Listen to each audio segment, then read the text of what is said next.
बिस्मिल्लाहिर्रहमानिर्रहीम। अस्सलाम वालेकुम व्यूअर्स, मैं हूं आप पर बीना देसी टोटके के साथ। सुनाए व्यूअर्स, क्या हाल चाल है आपका? अल्लाह की उम्मीद करती हूँ आप लोग बिल्कुल खैर खैरियत से होंगे। जिनकी आप लोग मुश्किल मसला है भी, अल्लाह पाक से दुआ है कि अल्लाह पाक आप सबको अपने हिफ्ज़ ईमान में रखे। व्यूअर्स, आज जो मेरी देसी टिप है वो है घर की जो किचन की कटिंग है उसमें से खाद बनाना और मिट्टी बनाना। तो मैं आपको पहले नेक्स्ट वीडियो दे चुकी हूँ कि घर के जो फालतू बर्तन है, जो वेस्ट बर्तन है, जो ज़ाया हो जाते हैं, टब बाल्टियाँ, उनमें पौधे लगाएं। वो वीडियो मेरी अपलोड हो चुकी है।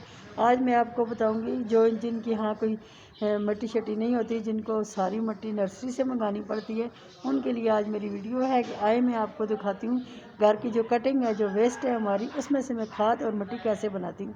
और इसमें से जो पौधे ईजाद हुए हैं वो उनको भी दिखाऊंगी कि वो कितने मजबूत और पैदावार उनकी अच्छी हुई है। तो आज मैं आपको बताऊं कि कटिंग कैसे करते हैं, वेस्ट कटिंग की मिट्टी कैसे बनाते हैं।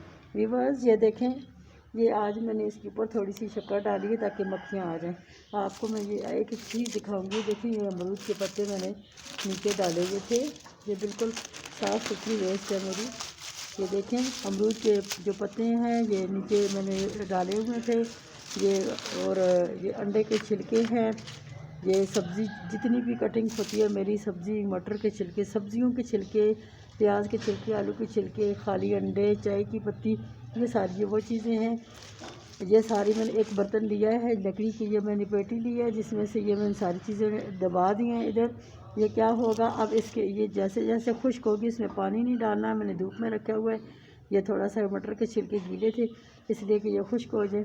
जब ये खुश्क हो जाएंगे ऊपर से हमने खाद वो कंपोस्ट भी मंगवानी है और मिट्टी डालनी है। मिट्टी हमने 2-4 इंच ये नीचे चले जाएगा, 3-3 इंच, 4-4 इंच मिट्टी डालेंगे, 2 इंच कंपोस्ट डाल के अपनी नेक्स्ट 2 मंथ के बाद ये चीज़ तैयार हो जाएगी। 2 माह के बाद जो गर्मियों का सीज़न है, जो गर्मियों की सब्ज़ियां हैं वो इसमें मैं लगाऊंगी। तो अभी बस ये घर की जितनी भी कटिंग है, आप शापर रैपर जो है वो ना डालें, बाकी जितनी चीज़ें डाल दें। छोटे मोटे गत्ते जो हैं, जिस तरह के ये मैंने ये मेरे पास थे, ये कागज़ या था, गत्ते थे, छोटे छोटे पीस पुर्जे करके इसमें डाल दें, वो भी इसमें ये गल जाएंगे। तो इतनी ज़बरदस्त ये चीज़ बन जाती है। पत्ती को पहले धो के डालें। जब देखें कि पौधे हमने लगा दिए हैं, पौधों पे मक्खियों की ज़रूरत है, क्योंकि हर चीज़, वैसे तो लोग मक्खियों पे हम सब नफ़रत करते हैं, लेकिन अगर इन चीज़ों पे मक्खी ना बैठे तो ये फल और फूल नहीं देते। तो आए मैं आपको बताती हूँ, इसी तरह की मैंने पेटियाँ तैयार की थी जिसमें मैंने टमाटर और आलू लगाए हैं। मेरी वीडियो में वो मैंने दिखाई भी थी। आज मैं आपको दिखाती हूँ